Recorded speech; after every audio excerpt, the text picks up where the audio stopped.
I know we know the NHS is getting bad, but guys, the NHS is really getting bad. So I'm thinking, bruv, what are we doing? Because I'm not being funny, I'm not flying abroad for a month. What, people, welcome back to Let's Talk About Emails. So today we're going to be diving into the NHS. Is it the National Health Service or is it more like the No Hope Service? Because I'm not being funny, why is it so hard to get an appointment? Like, it's actually so hard to get an appointment. Whether it's your GP, whether it's your dentist, whether it's even just A&E. Why is it so hard to see a doctor?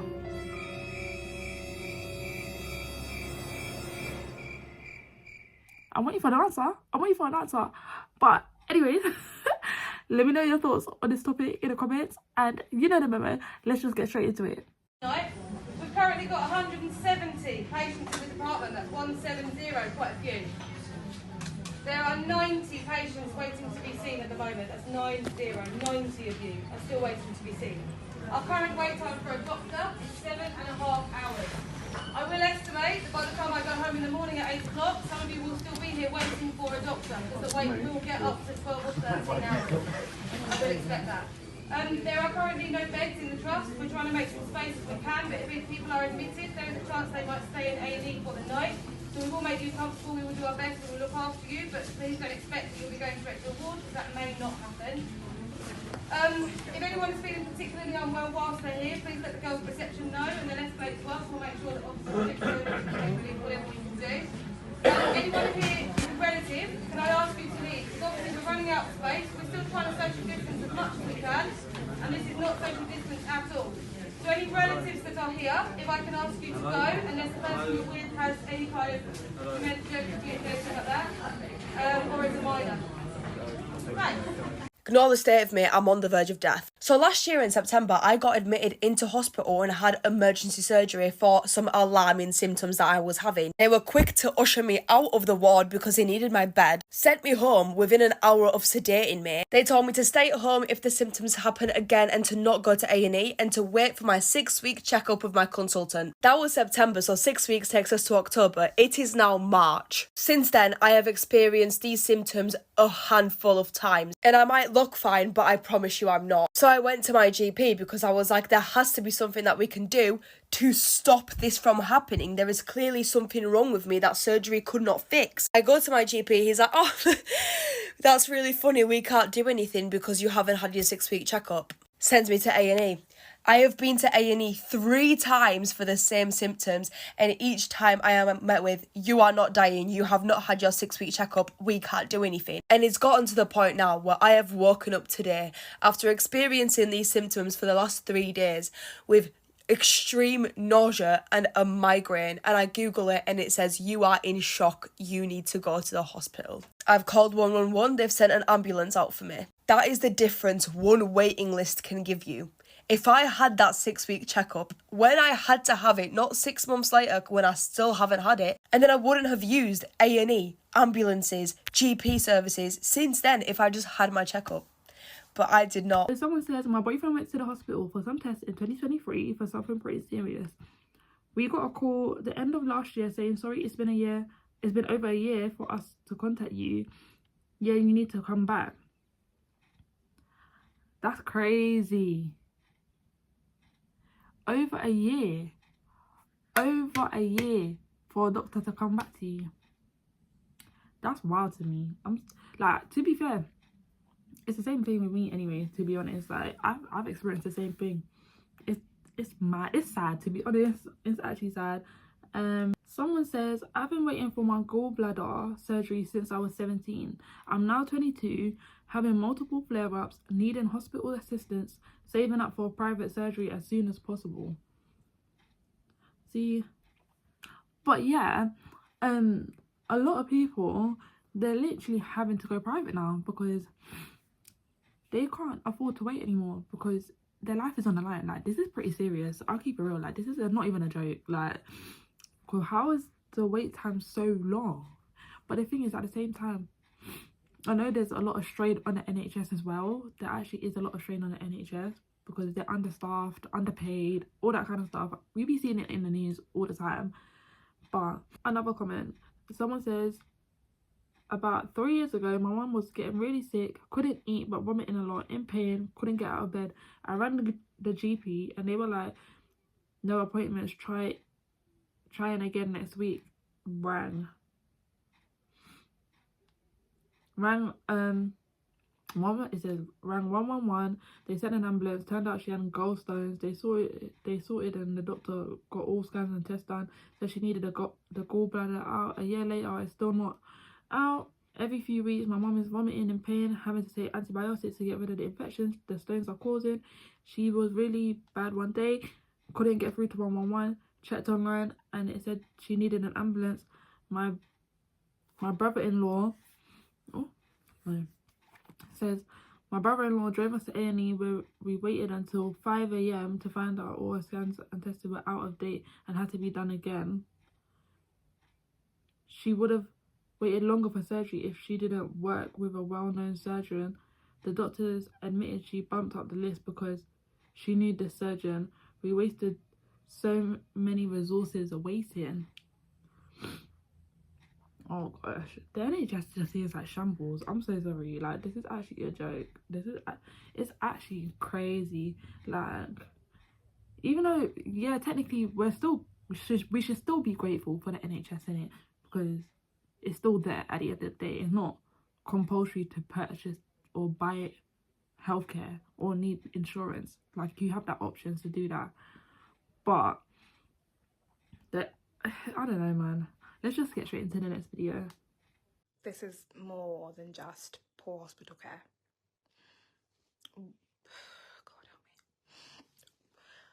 help me. What I've experienced in the past 2 weeks under Bart's Health NHS Trust is abuse, neglect and cover-ups. And I've been speaking out. I'm speaking out now, not just for myself, but for the vulnerable patients who can't. I've been recovering from spinal surgery, completely dependent on nurses. And instead of care, I have faced neglect, isolation, and outright cruelty. I have complained repeatedly to the nurses in charge, to the ward manager, to the site manager, and even the doctors. And every time my concerns were ignored, dismissed, or covered up. And I have watched dementia patients being abused, mocked, mistreated and neglected because they can't even remember long enough to complain. And when I raised these concerns, I was met with excuses and lies. When I directly accused staff of mistreating me, I was met with more lies, gaslighting, and then just silence. The neglect I faced has included nurses moving my call bell out of reach, so so I couldn't ask for help. Deliberately delay my medication. Liquid morphine, which is supposed to be for my pain relief. Refusing to help me to the toilet while I was immobile after surgery. Forcing me to use a Zimmer frame before I had even learned how to stand again. Leading to a fall where I was left on my back. I fell on my back and I was crying for hours in pain. Lying to cover for each other, when confronted with the ward manager, defending their actions instead of holding them accountable. The nurse in charge had the audacity to say to me that they barely get complaints. And I told her that's because most of your patients have dementia. They can't remember long enough to even report you. It took me screaming my complaints out loud to the ward, to even be acknowledged, because talking privately to the managers, to the nurses, and they did nothing. They promised investigations, they promised follow-ups, they promised calls and emails. None of it has happened, none of it. I was ignored because this hospital operates on a culture of silence, of protection, not patient care. I don't know if I need to sue or expose them fully yet, but I know this. I will not be silent. I have recorded proof where I can. I have documented everything. And when I'm finally out of this hospital, I will tell my story step by step. I will fight for myself and I will fight for the patients who can't. Because if this is happening to me, if this is happening to even dementia patients, how many others have suffered in silence? How many others have been ignored? has to stop. The NHS is in a pretty dire situation, to be honest. I've had 3 people, I've been working, so I've done 8 hours pretty much back to back patients. And I've had 3 people coming in telling me that they have been referred to the hospital, but their appointments aren't until next year some point, which is pretty shit, to be honest. But they've come to me asking if I can expedite their appointment. And I actually have no control over what's happening at the hospital or how the appointments are being done. But unless there's been a significant deterioration in someone's condition, we can't. There's no point in writing a letter to see if an appointment can get expedited. What you can do is you can keep calling the appointment sign and see if there's a cancellation and see if you can get seen sooner. But in reality, the reason that it's taking that long for you to be seen is because there are that many people that need the same service as you. And for you to be seen there, you're basically asking to jump that queue. So Sunday night, I was sent to Hillingdon Hospital A&E, and the wait to see someone was nearly 11 hours long. The place was so understaffed, and it was so sad to see. And outside, there was rubbish and shit absolutely everywhere. There was no cleaners, and inside weren't a lot better either. There was crap all underneath the chairs, used masks, rubbish, and yeah. When I went to get my bloods done, the bloke took 4 attempts to do it. Kept sticking needles in me, and he told me he's not usually the guy that does the bloods, but he's just there to help out because they're so understaffed. But yeah, if you're going to A&E, don't go here. I just paid £400 for an MRI. Yes, you heard me. £400 for an MRI scan. Like, we know the NHS is getting bad, but guys, the NHS is really getting bad. Side note, if you're the loonies from the other videos that think that anyone can put on a wig and a dress and think that they're a woman and try to say biology doesn't exist and think that anyone should have access to changing rooms where women are and where young kids are, scroll off this video. You don't possess the intellect to understand what I'm gonna say. So guys, I needed a scan. And I thought, got a doctor's appointment finally. Yep, we all know waiting times are bad. Imagine they gave me an appointment for December 2025, not for the scan, just to see a consultant. That's right, that's more than 9 months waiting just to see the consultant. Mate, we need to do something about this NHS. I heard Starmer's getting involved with NHS more. We need to really realise what's going on here, and also we need to save money if you can. A little £5 here, a little £10 there, a little £15 if you can, and put it towards a health box, like a health pot. If you have Monzo styling, the digital banks, put a health pot, start putting money back, because it's only by the grace of God I could afford to pay for that £400 MRI. If I didn't, I would have to be waiting until December just to see a consultant, and who knows what could be going on with my health. Health is wealth, as you know. Mwah, have a good week. Someone says, so said that it's cheaper and quicker to jump on a plane and go to Istanbul for a full health check, consulting with a gyno included. Our NHS is done. That's what I'm saying. A lot of people now are literally flying to Turkey to get everything done. Everything. Bruh, whether it's your teeth, your BBL, like health checks and all that kind of stuff. Even though, to be fair, I think that's quite dangerous in itself, because if there's anything that goes wrong, bro, and you come back home, you're expecting the NHS to like pick up the pieces or whatever when they already don't have time, like appointments anyway. So it's kind of like a catch-22, because the thing is, you could go to Turkey and they could say, oh yeah, you got this and you got that, or everything's fine or whatever, ruddy-duddy-da. But then you get back home, there's something going on with your body, whatever. Like, within yourself, like, there's something going on. Like, you should be in tune with your body. Like, you just know when there's something wrong. Cool. And then now you're trying to call up your GP, you're trying to call up A&E, 111, all that kind of stuff. And they're sitting there telling you, you gotta wait till like next week or maybe a couple months to see a doctor. I don't know. It's horrible. It's a horrible time that we're living in when it comes to healthcare in the UK. It is actually horrible. It's actually crazy out here, man. Someone says, I was told last year I have something wrong with my liver, and I was given an appointment to see the liver nurse in September 2025. A whole year later. This is what I'm talking about. I don't understand it. Like, I just don't understand it. Like, I get the other guy in the video, one of the other videos, he was like, oh, how the wait times are basically so long because there's a lot of people needing the same service, and it's like you're basically asking to jump the queue or whatever. But the thing is, I just don't understand it, like where it went wrong. I feel like it's COVID. Like I know COVID alone put a lot of strain on the NHS, and a lot of people are leaving the profession and stuff because I think was it working conditions, pay, all that kind of stuff. Cool, and just probably just the strain probably on their mental health as well. But it's scary. Like this is actually scary. Like because this is messing with people's lives.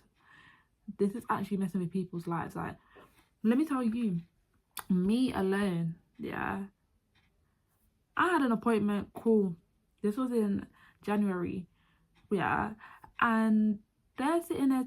They said to me, all right, cool, you're gonna need to have another appointment, cool, for like a referral, but the referral's at like the end of the year, like, and I'm like, I was like, end of the year, like what? I was like, what? I called up my doctor, I called up my GP. I said to them, is there like any way I could get an earlier appointment or something? They were like, no, like if I'm completely honest, like you could have got later if I'm completely honest, because they was like, that's the earliest you've got, like that's the earliest appointment that they have. And I'm like, I've had this appointment in January and you're telling me my referral's at the end of the year. The end of the year.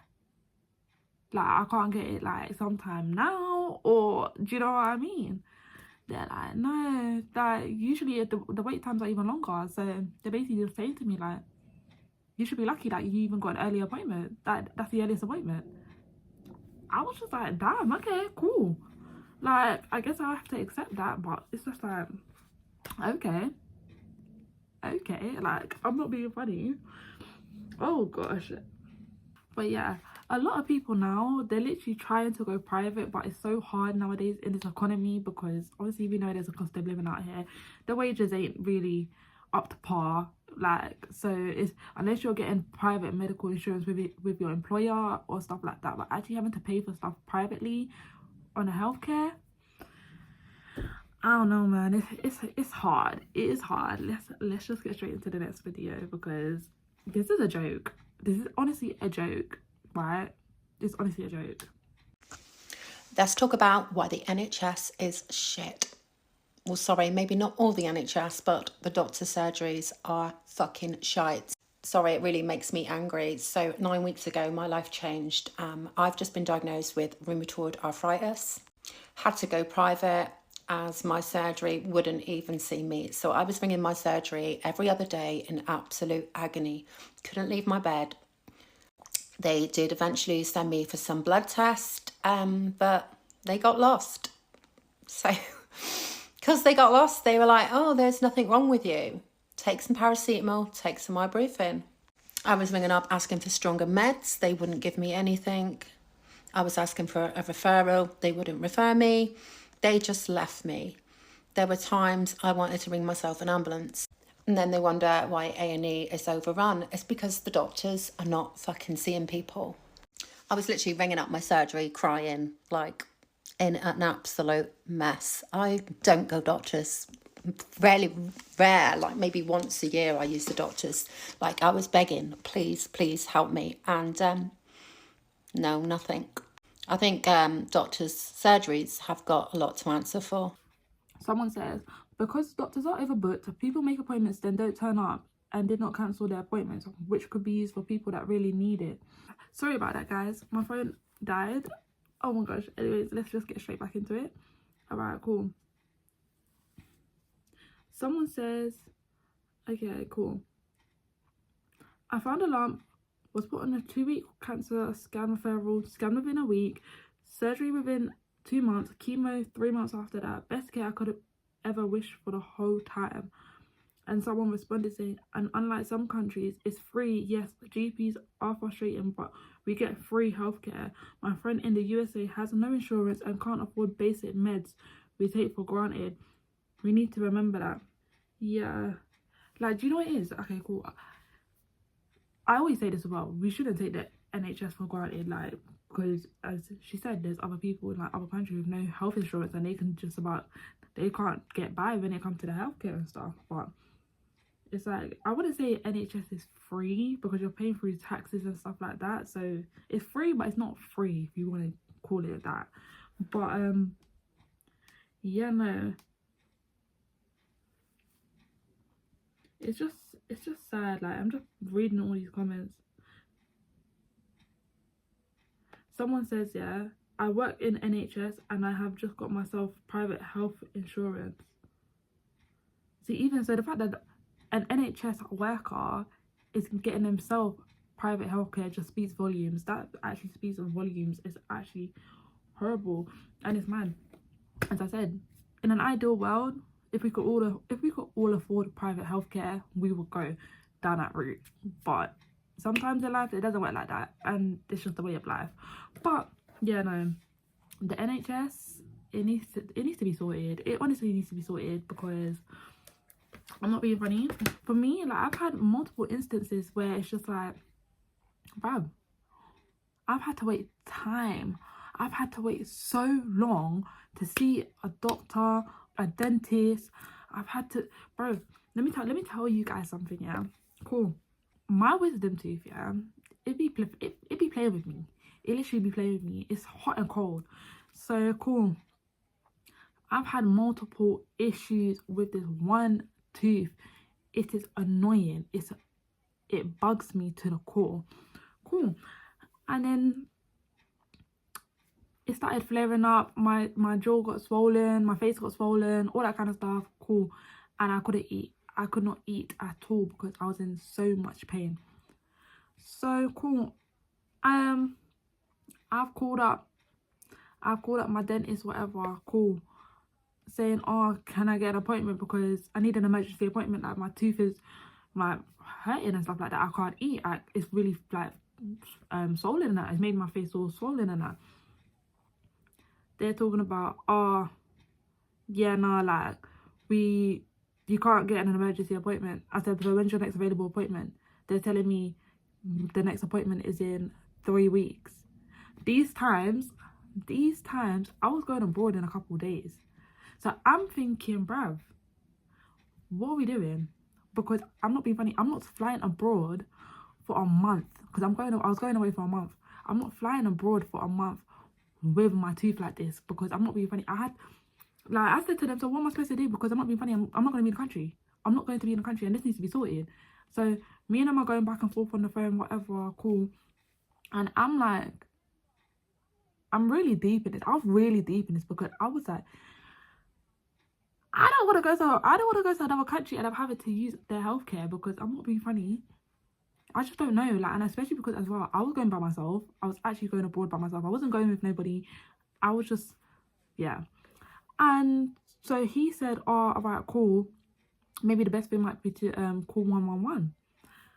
So I called 111, you know, the standard procedure, XYZ, ruddy-duddy-da, cool.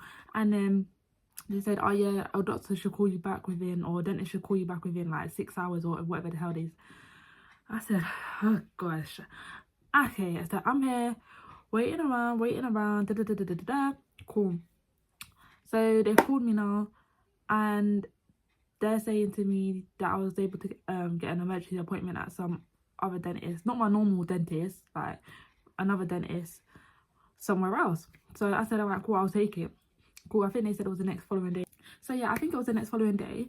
And then it's a thing where, so cool, I went to the dentist, I had to pay for whatever I had to pay for, because you know, with dentists, NHS dentists, you gotta pay. Cool. So then I said, all right, cool, can you not refer me to get this removed?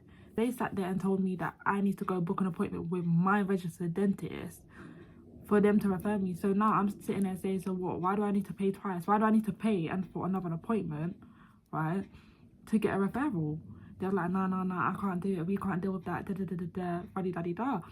So yeah, to cut the long story short, even when I tried to get another appointment with my registered dentist, it was just miles away. Like, I just said, okay, cool, whatever.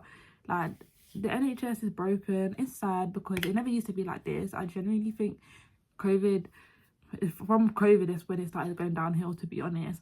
But yeah, you guys let me know your thoughts and your opinions on this topic in the comments, because I really love to know and have a discussion with you guys. And let me know if you guys have any personal experiences with NHS failings or anything like that, or if you've had a good experience so far, like, who knows. But yeah, anyways, I would really appreciate if you could give this video a big thumbs up if you really enjoyed it, and also I would really appreciate if you could hit that subscribe button, so you know it pushes my videos out to other viewers so we can discuss these topics all together. But anyways, I'm gonna love and I'm gonna leave you. But yeah, I'll see you guys in the next one. Bye.